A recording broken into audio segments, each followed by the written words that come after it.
Амархан жирөө. За тайван муулаа. Эндээс жанаа.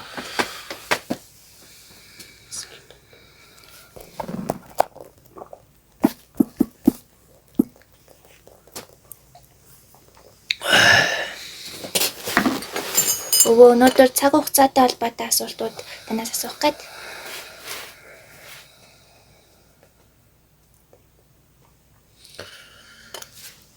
Тэр болгүй яах. За 77 дугаар асуулт цаг хугацаа яагаад хөгжиж дэвшсэн улс оронд удаан өнгөрдөг вэ?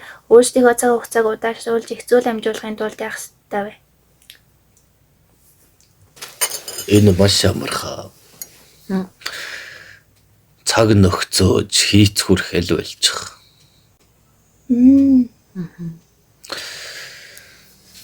Чиний цаг өнгөрч хоёр ертөнцийн цаг өнгөрч байхад тэрний ивэлийн авахыг эзэг гэж байдаг шүү дээ.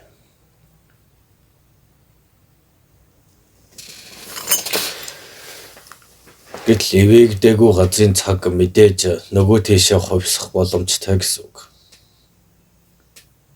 Нөгөө тийшээ. Аль чанартайр бол үлдсэн шүү дээ. За бод чи ингээд чамтай хүмүүс найз байдаг. Чамайг магтдаг. Чамтай цуг байх дуртай, чамтай хөгжөлдөх дуртай. Чамайг тэндээ оролцуулах дуртай. Гэтэл чиний нөгөө талд чамд дургу, чамайг тоодгүй. Чамтай хамт байхыг хүсдэггүй.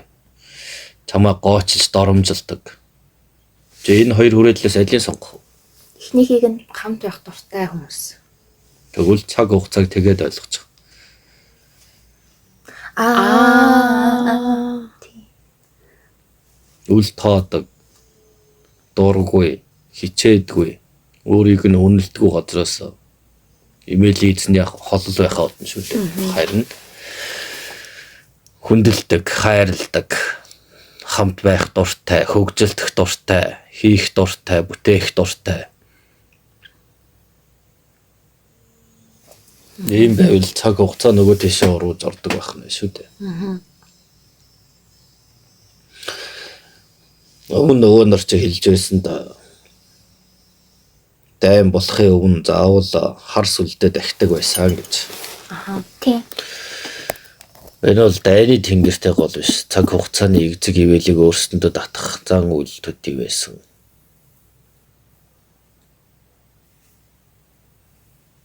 Тэгэхээр өвөө хүндэлдэг шүү гэдгээ илэрхийлж байгаа хэлбэр. Гэтэл нөгөө эсрэг тал нь тийм зүйлийн гүн ухааныг мэдэхгүй. Тэгэхээр яах вэ? Таны ивэл талархдаг шүү, танд талархдаг, гялаадаг шүү. Таны ачаар бид байгаа шүү гэх мэтэр ийм тайлга дахлага хийгээд ивэл эзний дуудахаар яах вэ? Тэдгээр хар сүл дахсан дайчдыг л хажууд нь байх болно шүү дээ. Харин нөгөө тал нь тэр хуулийг мэдэхгүй учраас шууд ялгагдана гэсэн. ямар байна. Тийм болохоор л цөөхөн дайчинтай байсан чамаагүй асар олныг ялдаг байсан гэсэн үг. Нэгэнт ялалтын авцсан юм чинь ялагдлуул тэр олон цөөндө хамаагүй байх нь шүү дээ. Олноос олон өхөн, цөөнөөс цөөн өхөн илгэдэг шиг.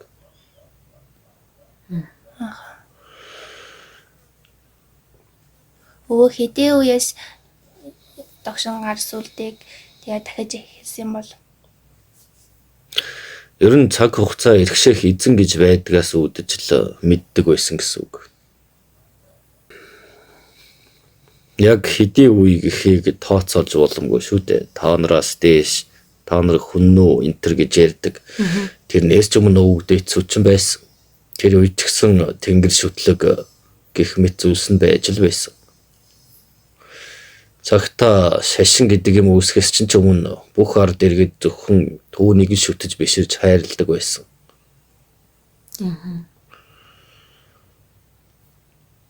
Нэхэр ганцхан монголчууд их гэхээс илүү энэ үндэстэн үүсч ертөнцийн хүмүүс үүсч хөгжөхөөс хамаарат нийтээрээ шүтдэг байсан биш л одоо монголчуудад уламжлуулаад үлдсэн байна гэж ойлгосон ч болно. Өө тухайн үеийн монголчуудыг бол цаг хугацааны үн цэнийг ойлгоод үр бүтээлтэй өнгөрөөдөг байсан уу? Биднээс. Тийм шүү дээ. Уур амьсгал нь хэцүү. Дээрээс нь эрсдэс харин шинтэй 4 удаа өнгөө сэлдэг. Ийм байхад чинь цаг хугацааг бол ёстой сайн ашиглахгүй бол яах вэ? Тэгсжүүлдэж чадахгүй байна. Тийм ээ. Тиймээс за одоо ингээд тэдэн сар болж чинь тийм учраас тэр үед нь тийм юм амжуулах ёстой. Ийм юм бэлдэх ёстой гэн. Тэрний дараа за намар боллоо гэхэд тэр саруудад ингэн тэгнэ. Энэ нэг ёсоор цаг хугацаагаа тооцоолж байна. Дээрээс нь түүндээ зориулж хүндэтгэл зан үйл хийн. Өөртөө бас тэр зүйлээс ухаарч хөгжин, хөдөлмөрчүүлнэ. Шаргуу хичээл зүтгэл хэрэгтэй гэсэн үг юм. Залхуур бол хэвтээ дэвэл яах вэ? Энэ 100 өнгөрдөг. За намар өнгөрдөг гэсээр өвөл нь осгож өгөхгүй шүү. Тийм биш. Тэгэхээр цаг хугацааны гэдэг зүйл нь та нарт илүү ойр байдаг боловч энийг шүтэж хүлээн зөвшөөрөх хүмүүс байдаггүй. Одоо та нарын зарим нь суурин талын амьдралтай болсноор энэ зүйлийг бүр таягдан хайж байна шүү дээ. Аха. Өвөл боллоо утаа, зам боллоо, нар шарна. Энэ хоёрын донд л хэрэгцэж байна шүү дээ. Өдөр гэхээс илүү шөнө хордон болоосоо нариг цэнг хийсэн гэл. Гэмтүүлээ хийх юмсан гэл. Ийм л болчиход байна шүү дээ. Тэгээ бид нар цаг хугацааны ивэл ирэхгүй байгаа юм байна шүү дээ. Ивэлийг яаж олох вэ гэвэл зүгээр л цаг нөхцөөдөг залхуу зангаа болох хэрэгтэй.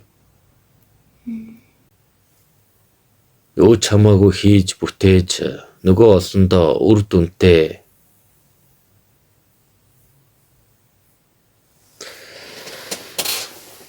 дамжуулах ёстой.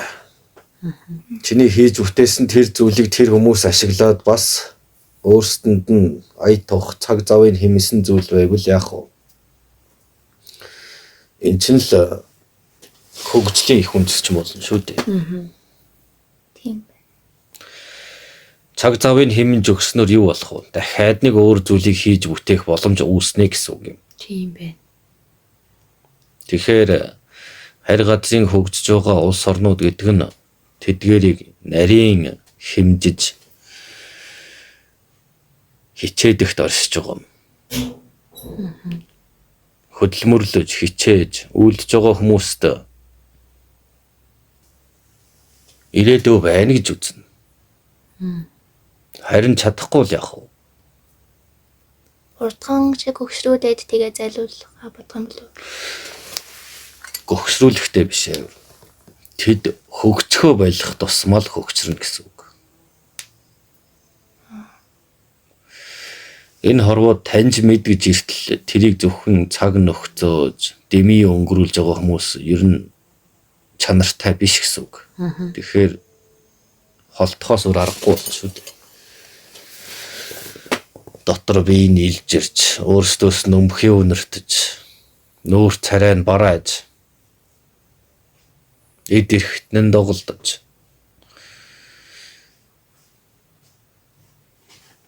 гэх мэтээр тооцоолоод үзэх хэрэгтэй.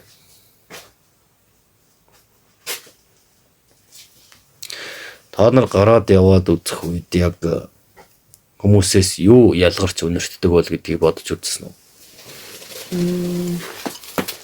Яг хот дотор хахад үнэртэж чадахгүй тэгсэр нэ хөдөөнөөс ингээ яг хот руу ингээл ороод ирэнгүүт амир өмхий үнэртдэг. Машины утаа юм уу гэхээр биш. Чи өрөөж байгаа хүнээс өмхий үнэрч байсныг мэдэх үү? Үгүй. Харин үгэлж, загинж, зандарч, муухай орилж хашгиж байгаа хүнээс ямар үнэр ялгардгийг мэдэх үү? Үнэр байдаг бахны. Ямар үнэр? Байлгүй яах вэ? Хэрвээ чи нэг хүнийг үнэртэл тэрнээс өмхий самхаа үнэрчвэл тэр яах вэ? санаа бодол өгөөд үйл хөдлөл нь хизээнэ муудаж эхэлсэн байна гэсний шинжив. Муу бодол санаатай хүнээс муу үнэрл хангалсан шүү дээ. Яагаад гэвэл тэр зүйлийг биедээ үүсгээд байна. Бодож эхлэхээс үүсэн шүү дээ. Бодоход хүртэл эрчим ялгардаг гэвод. Тэгээд тэр яг бүх биеэр тарна. Бүх биеэр хорт харж байгаа үед ялгарх үнэр нь юу байх вэ? Хорл үнэртэн гэсэн үг юм.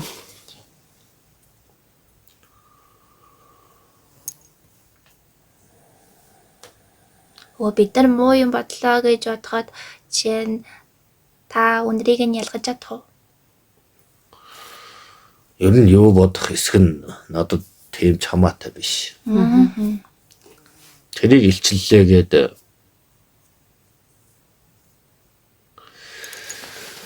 дими хийдэг шүү дээ. Тэгвэл бид нар ингээд тэр үнэрийг нь ялгаад сурчвал зүгээр юм. Зөв санаа бодол сэтгэлтэй хүнээс ер нь жоохон янз бүрийн үнэртэн. Тал хээр, цэцэг, заримдаа няра хөөхч үнэртэж болно. Ямар гоё. Тийм үү? За өөр юу байдгийг мод ч юм уу. Эсвэл зарим хүнээс нутаг ус одоо юу ч үнэрч болдог гэсэн үг шүү дээ. Байгалийн үнэрийн түлхүү үнэртэх талдаа байдаг. Харин жоохон гэцүүхэн арин шинтэй санаа бодол нь хортсон хүмүүс их хүн бохирдоо үнэрийг агуулж явах тал бий. Тэгэхээр олон хүндээ дадлага гэж үзэх хэрэгтэй. Олон хүн хаана бөөгнөрч вэ? Тэр болгоноос судалж байхад л болно шүү дээ. Тэгэхээр чинь өөрийнхөө биеийг ер нь хордуулаад тэгээд эсвэл өөрөө өвдөд дуусах юм тийм.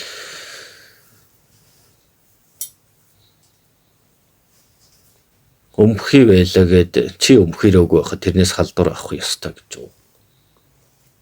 Үгүй.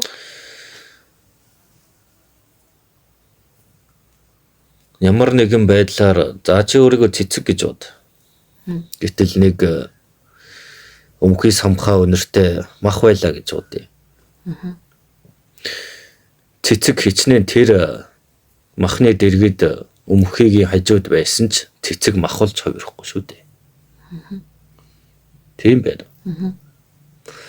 Харин тэр цэцэгт сонголт бий гэсэн үг юм. Нэг бол өхөн. Нэг бол тэр махыг илжир дуусгахыг хүлээж тэсвэртээ орших. Вау.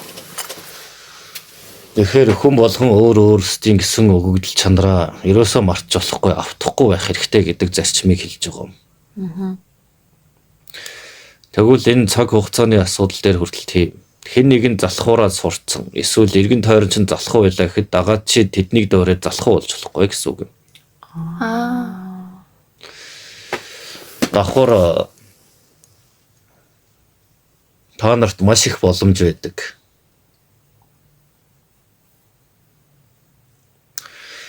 Хөгжиж байгаа оронд бол хүс хүчээ уралдуулан байж, өрсөлдөн байж дөнгөж доороос дундаж давхаргуул ирч чадна. Тийм. Тэгвэл ядуу ус оронд явах уу? Цаг хугацааг үнэлдэггүй залах уу? Цаг нөхцөөдөг амар хялбарыг хайсан ийм хүмүүсийн дундаас гинт хүмүүс баяж гарч ирж болдог. Яагаад гэвэл чамд өрсөлдөгч байхгүй учраас. Харин хөгжиж байгаа ус чинь чамтай өрсөлдөх зөндөө хүмүүс байна. Толгойтой хүмүүс байна. Тийм. Тэгэхээр ядуу буурай гэдэг улс орн бол хөрөнгө бэлтээдэ биш. Зүгээр л залхуу нь эзлэгдсэн тийм хийж бүтээх дургүй хүмүүсийн дундаас гинт огцон баяжих боломж маш их байдаг гэсэн үг. Тэгэхгүй чамтай бас нэг хүн өрсөлдөөл нөгөө талд нь бас 10, 100, 1000, 100,000 тийм хүмүүс чамтай яг адилхан сэтгэж өрсөлдөөд байвал чи юм болох уу? Маш удаан хугацаанд маш их өөрийгөө ажиллах. Гэтэл чамд ямар ч өрсөлдөх чалга. Чи зүгээр л хичээхэд болно гэх үед яах вэ?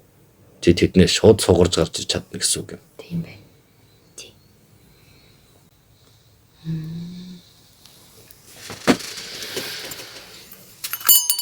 Ундаа яцгаа.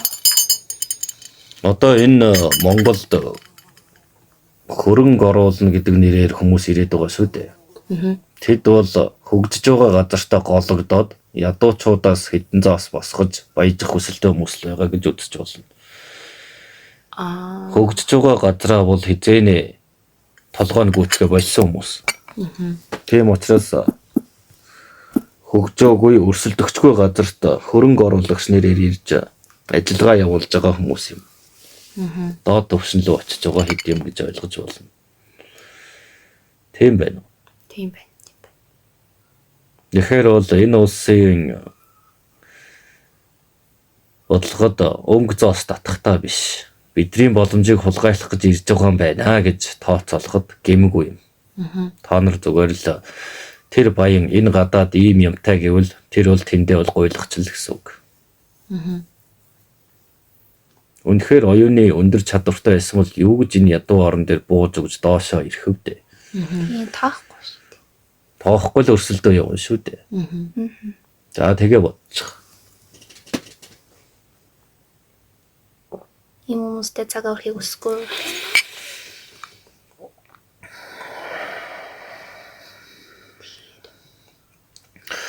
Одоо цаг үе улам чангарах болно. Та нарын халаасыг тэмтэрж байгаа байлгүй.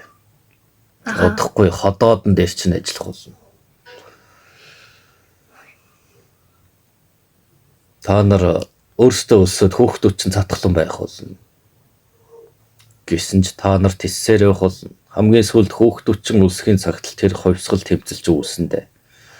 Одоогоор та нар дэндүү баян байна. Тиймээс тохироо нь бүрдээгүй гэсэн үг. Ходоод нь хонхолцсон. Өөр хүүхэд нь яах нь мэдэгдэхгүй. Хөлмөн зилмүн. Ийм үед л эцэг их хүний байгалийн аришин сэрж яахаас ч буцхааргүй болохыг ховсгол тэмцэл гэдэг юм шүү дээ. Өгсөн ч нохоо амны үн цэнгүй болох үед. Одоогоор л та нар үн цэнтэй байгаа. Юу нэжхэд эд ахын барааны үнэн ч өссөн юм шиг байна. Тэр төмөр тэргэн хүртэл үнэ өсгсөн ч заа гэж дугаарлаад дэгэндээ орцсон сууж байна.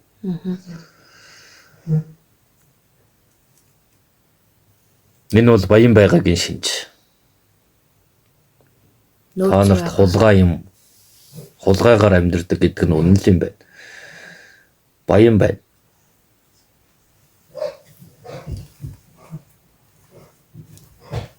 За тэр нэг хурал юм хум бэлтгэхийн тулд та нарын хөдөлгөөнийг хүртэл хорж байна гэж байна. Гэтэл дэгэнд нь та нар орцолж явж байна. Харин тийм ээ. Энэ нь юу гэвэл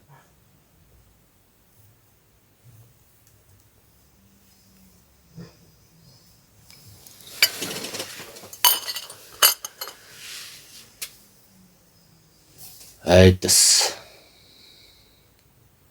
Алдах юмтай хүн л айдастай байд юм шүү дээ.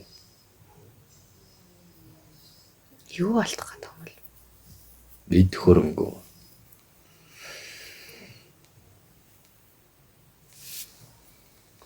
Тэр эд хөрөнгөнийх нь үс сүрэн нэг л сэжигтэй гэсэн үг.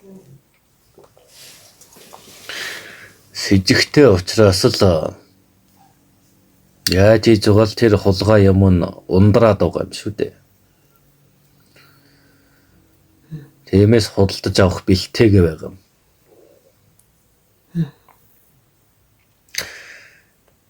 Дээрээс нь та нарыг босыг тэмцээгээд урдуура бамбаа хийх гэж оролдох хүмүүс зөндөө гарч ирнэ. Тийм хорцсон хүмүүс л хамгийн аюултай байдаг юм шүү дээ. Торхирч хаад өөрөө гимгүү царайлаад чамайг барьж өгөөд зааж өгч магадгүй хүмүүстэй. Хамгийн түрүүнд тэгж сургадаг хүмүүсийг танилцах хэрэгтэй байдаг. Тэгвэл ядаж нийгмийн чинь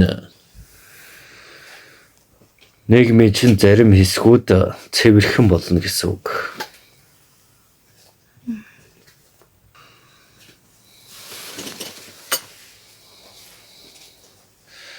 Тэгвэл цаг хугацаа гэдэг зүйл бол Зүгээр нэг хондох хардаг цаг биш. Эсвэл улиралч биш. Энэ бол тусгай ажиллагааны маш нарийн бүтцтэй зүйл болно гэсэн үг.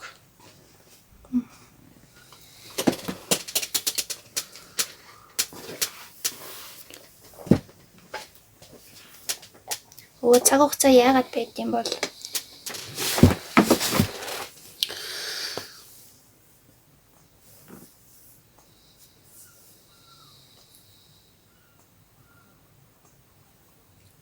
Энэ ертөнцид цаг хугацаа байхгүй байсан бол эмх журмаа алдна шүү дээ.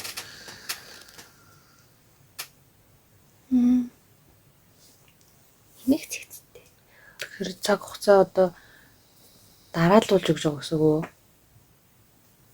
Хэзээ болоо дууссан зүйл. Ямар сони. Ингээд тооцоолоод үз.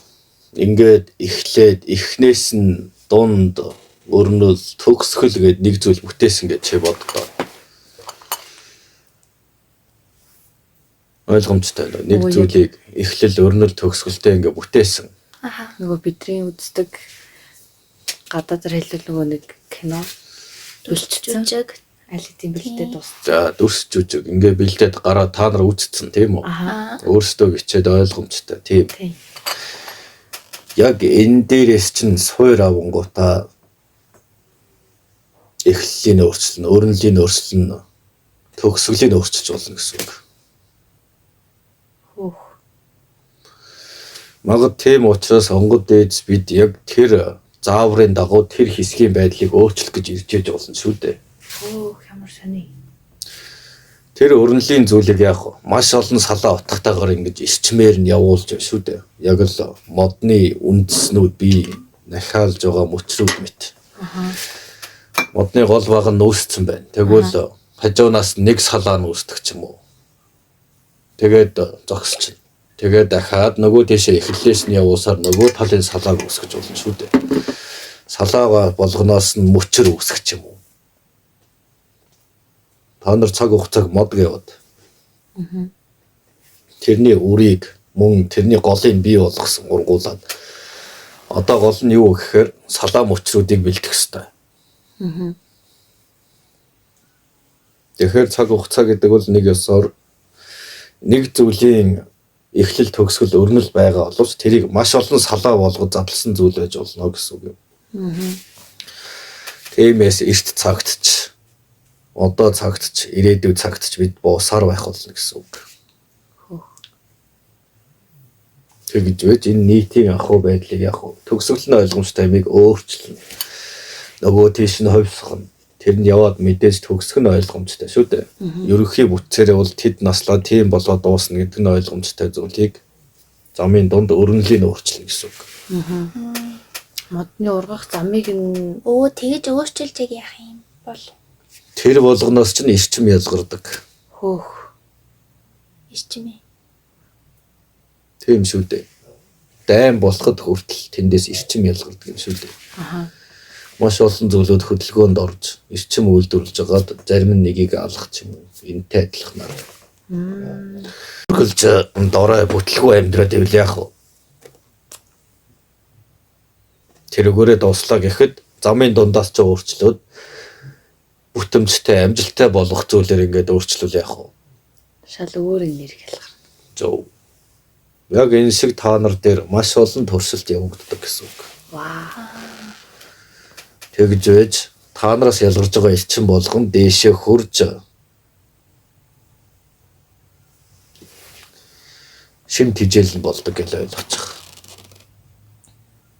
Хиний шимт ижил болох. Яаж дэшээ явах вэ? Сүнс чинь байгаа цагт та нар дээш нь явуулах л болно да. Яхаар ойлгож байгаа. Аха. Холбоосон сүнсний байна. Сүнс бол тэр чигээрээ л ирчин шүү дээ. Харин тэрнэр үйлдэгдэж хөдөлгөгдөж байгаа болгон явахдаг. Яваад тэндээ тижэл шаардлагатай зүйлийг дамжуулдаг гэж ойлгож болно. Хөөх. Бид нар зөвөр хиний хоол юм. Мэдээж та нар хоол. Тэгтээ тэглээгээд хичээхгүйгээр үр бүтээлгүй амьдраад байж болохгүй шүү дээ. Айгу шимт хичээлтэй сайн болно. Та нар чинь тэнгэр бурхад биш шүү дээ. Тийм бодлоо. Бид нар хэрэггүй юм байна гэж болохгүй. Яаж ч өргөлзөө тэднийг та нарт дийлэхгүй шүү дээ. Нэглэх өөрсдөө тэнгэр бурхан шиг л бодох гэдэг шүү дээ. Тэгэхээр цаг хугацааны хувьд ерөнхий ойлголтыг олж авбуу. Аллаа. Өө цаг хугацааны аялал яаж их вэ?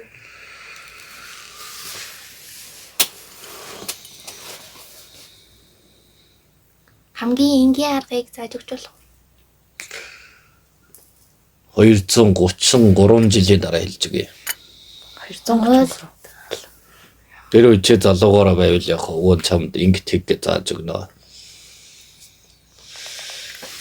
Чи нэгэнт мөнх бусын гэдэг хүмүүсийн дунд байгаа үед мөнх гэдэг зүйлийг олсон цагт чи шилжиж чадна. Юу ч.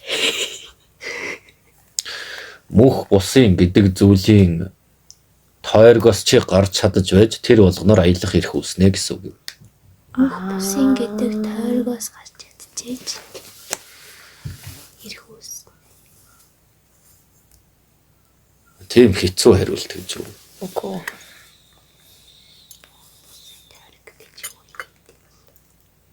Энэ хүмүүс чинь төрөөлөх байдаг үстэй. Тийм.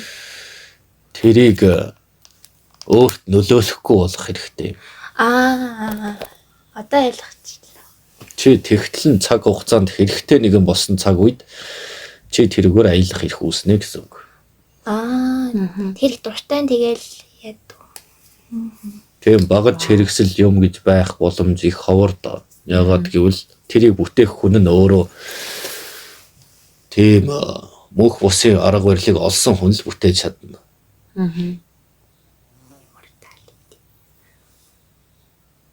Тэгжээж аялал гэдгийг үүсгэн. Өө тийм эрэгтэй байсан байгаа юм болов. Байсан болов. Энэ их нууцын мэдээлэл. Байсан юм байна тий.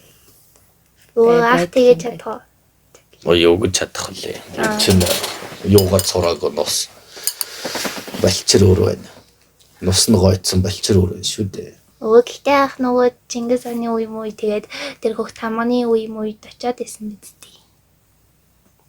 Биеэр очиагүй шүү дээ зүг дээр л очсон. Хөө мөнх бусын тэр шалгуурт нь ингээд тэнцчих юм бол биеэр очно гэсэн үг. Биеэр очино гэсэн үг шүү. Ямар гоё. Тэр ч ямар сонирхол. Тэгэхээр тийм л байхгүй юу? Чи тэр тойргоос гарч чадаж байж яг цаг хугацааны эрхшээгчиг болно гэсэн үг. Бүр хамгийн сайн найз нь болох юм байна. Тийм шүү дээ. Тийм. Найз нь биш ээ. Найз нь биш. Нэг л их найзж ойлгох юм ярьдаг. Тийм биш. Чи тэрний шалгуурыг давсан байх ёстой. Шалгалтанд нь тэнцэж байж тэдний нэг хэсэг болох юм. Нэг хэсэг нь. Юу найз. Чи зөвхөн нэг авилгадаад найз болно гэвэл худлаа. Өө тэгэхээр бид Шууд зайлдахаар гавдаж шүү дээ. Найз биш бүр нэг төвшөнд очив. нэг төвшөнд очин. Тэгэхээр бүр цаг хугацааны үнцнийг амар ойлгоол тэгэл бүр 1 секунд өрөхгүйгээр Хөөх тийм боломж бас амар байх хэрэгтэй юм шүү. Харж сууя. Дахиад 50 60 жил өнгөрөг. Тэр үед та нар эмгэн болцсон байх нь уу, залуугаараа байх нь уу гэдэг шалгах хэрэгтэй шүү дээ. Оноо болоод ч бас хөгсөрж үгүй юу гэдэг ажиглах юм зөндөө байна.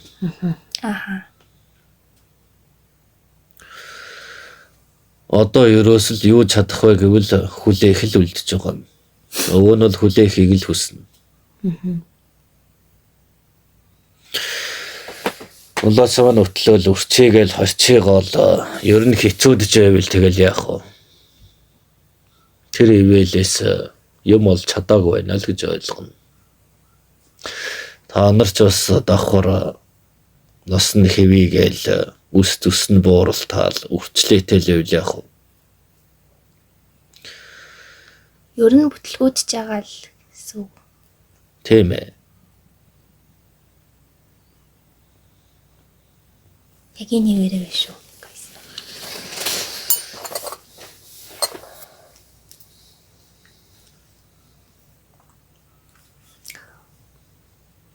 Өөд тэгвэл тэр мөнх бусын тойргоос гараа цаг хугацаагаар аялах хэрэгтэй болчихвол бүр хүссэн цаг хугацаагаар аялж болно гэсэн үг. За эхлээд тэнцээд За. дараа нь тэр наад асуудлаа юу. Түлэх сонирхолтой байх нэ. Тийм. Тэгэхээр чинь өөр үед очлоо гэж бодоход хүмүүсийн хэл ялгаа нь өөр тэгээд байгаль цаг өөр нь өөр. Дахиад сорилт гараад ирчихэж байгаа. Биш тэч биш би игүүч биш. Өө тэгээд дээр үед аяллаад тэг явж байлаа гэж бодоход тэгээд өгчүүл яах вэ? Хөл тэгэл өхөн шүү дээ. Тэр тэндээ өгнө гэсэн үг үү? Тодорхой хэмжээнд өөрийгөө хувилах чадамжгүй бол тэгнэ. Хувирлах. Тэгвэл өнгөрсөн дураараа өөрчилж болох уу? Тэхийн тулд чи тэнгэртээс тэрсэн ус газартаас тэрсэх чадaltaй байх ёстой. Тэр болохгүй байна. Тэр их олон үндэсний асуудлыг шийдэх гэх мэт хариуцлага нь маш өндөр. Тэрийг тэрэнд ч нөлөөлөгдөхгүйгээр хэмжээнд очиж ижил өөрчлөнө. Яг гэвэл тэр үеийн болсон зүйлүүд бол Тэнгэрийн тааллаар болоод өрнөсөн зүйлсүүд байгаа. Тэрийг чи зөрчих эрх чадaltaй их хүчтэй нэгэн байж үз. Давж байж тэр болгоныг шинээр өөрчилж чадна гэсэн үг.